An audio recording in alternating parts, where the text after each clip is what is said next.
My fellow Filipinos, I speak to you today as a Filipino who has dedicated my life to public service and loved this country too much to stay silent. I once believed our nation was finally rising, only to see corruption pull it back down again. Our people are struggling.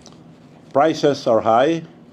There is flooding everywhere, and billions are being lost to corruption. This flood control scandal is the biggest corruption scheme I have witnessed in my entire life, having seen 8 presidents lead this nation. This is an obvious, well-orchestrated scheme created by this administration to exploit the country's national budget for personal gain. The floods have only worsened during Marcos Jr. administration. Why? Because there was never a master plan for flood control. Only scattered projects approved anywhere and everywhere, without coordination, flood mapping studies, or honesty. Worse, our farmers' crops keep getting destroyed because a dike meant to protect the river failed. Family homes continue to be washed away by flash flood, and our children, the poor, and the entire nation is paying this price. The BBM administration has invested ₱500 billion in flood control alone. More than 9,800 flood control projects have been built, but why do the floods keep getting worse? Let us speak plainly. Public funds are not released easily. There is a process, and at the very top of that process sits one man, the President of the Republic of the Philippines. Every year, before Congress sees any line item, the President reviews and approves the National Expenditure Program, the NEP. That is the master plan of where our money will go. Without his signature and approval, it cannot move forward. The Department of Budget and Management, or DBM, then prepares and releases the funds with the President's approval. The Department of Public Works and Highways, DPWH, who also takes orders from the President, implement the project. These are not independent agencies. They follow the President's direction and instruction. And when Congress debates the budget and send it back to Malacanang, who signed it into law? The President himself. He approves the General Appropriation Act, or GAA, with full knowledge of its content.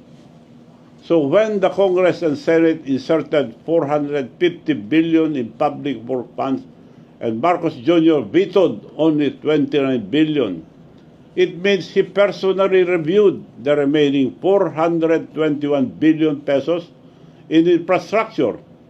It is also means he conferred with his first cousin Speaker of the House of Representatives, Martin Romualdez. He also chairs the Cabinet Cluster of Disaster Preparedness and Infrastructure, which means he should be leading the creation of a genuine, science-based national flood control plan. He is responsible for the long-term plan of his own Build Better More program. But instead, it has turned into Build More, Waste More. Every major flood project, every rehabilitation program, every large-scale public works, all of it passes through his desk. He reviews every plan and approves every peso. So tell me, how can anyone say, I don't know? How can he say, you should be ashamed of yourself? Perhaps it is you that you should be ashamed of yourself, Mr. President. Filipinos' hard-earned pesos have disappeared into flood controls projects like ghosts. Who carries the ultimate responsibility? It is not the officials, not the engineers, not the contractors.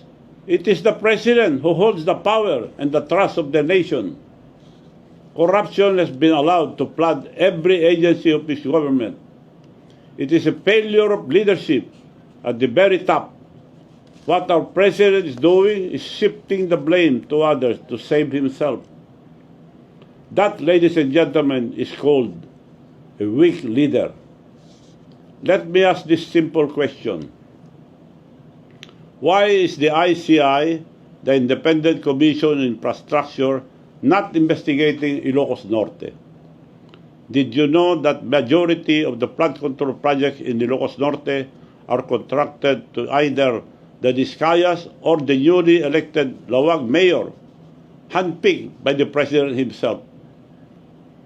Almost 4 billion pesos has been funneled to this mayor, who is their favorite contractor since Bongbong administration. Why is this not being flagged? The controversial Discayas themselves have 2.7 billion flood control projects that are paid in advance, with some uncompleted in Ilocos Norte. Why are the investigations skipping Ilocos Norte? The clearest example of how corruption hides under political protection. If he is doing this in his own province, then there is no doubt he is doing this to the rest of the country. I challenge you, Mr. President, to order your so-called independent body, the ICI, to begin this probe in your own province of Ilocos Norte. Prove credibility first before diverting blame to others. I challenge the youth and the religious group to accompany the ICI in their investigation of Ilocos Norte. I urge the public to call out the engineers and contractors in Ilocos Norte to stop protecting the mastermind. Look at how they will spin the story and try to silence me. The so-called plunder case they filed against me is a baseless complaint, a political weapon meant to destroy me because I have chosen to speak the truth about corruption at the highest level. If there is any truth to any accusations against me, I am willing to go to jail. I am a man of one word. The complainant of this plunder case, Attorney Tilly Cordero, who has a record of being suspended for 6 months by the Supreme Court for violation of the Code of Professional Responsibility, or CPR of lawyers. She even came to my house asking for money, proof of pictures which I will post publicly. She is the first cousin of the mayor I defeated in Narvacan, Mayor Edgardo Zaragoza, the most corrupt mayor that Ilocos Sur has ever had. For 33 years that he and family were mayors, there has been no progress, no new municipal building, no new market, and barely any infrastructure except ghost project. This mayor even had ghost farmers to convert public funds to the mayor's pocket.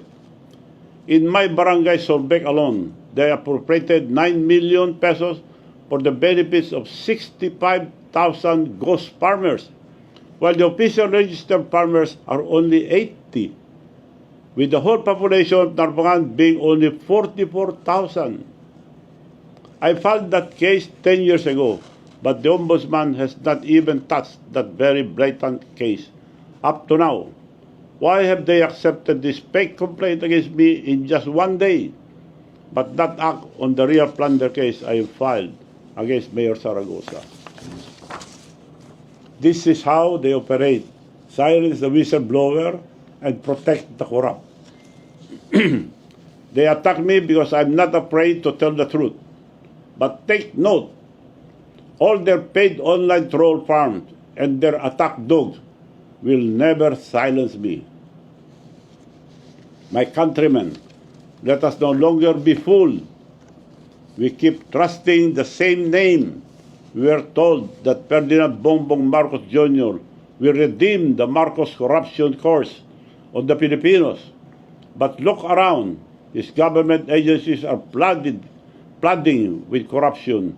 And before it blows up into his face, He used the Suna to tell the story as if he is the hero who uncovered the mess to save himself while deflecting the blame on others. Let's not be made stupid. How many times must we let the same family treat our country like their personal piggy bank? How many times must we trust the same name and expect a different result? If we truly love our country and children, then we must break this cycle. We are on the verge of exposing the biggest corruption scandal in the Philippine history. And should stop now. We should not stop now. Let us not allow the ICI, which was created by the President himself, to control or limit the investigation. Allow different groups to investigate in the ICI who will not be afraid to ask hard questions, and it should be viewed publicly for transparency. We cannot let them protect his friends and his cousins, his family, and most of all, the President himself. Now that the truth is out, we cannot wait for change. We must force it. Thus, in power will not fix this system. It must be the people. First, to our farmers and workers, demand accountability. Your fields are still flooded, even after billions have been spent. Your roads keep collapsing after every storm, and your towns still sink in mud. Second, let the student lead, stand up, organize, and lead the peaceful but powerful movement. This is your future. They are stealing. Stand united. When the youth stand united as one, no power can silence them. Third, and I appeal to all politicians, politicians should set aside ambition. Forget colors, forget alliances. This is no longer about politics. This is about restoring the nation's honor. Those who still have integrity, speak now. History will remember the few who stood up and forget the many who stayed silent. Fourth, the police and armed forces stand with the people, not with the powerful. You swore an oath to defend the Republic, not any single politician. When the people protest peacefully, please protect them. Do not prosecute them.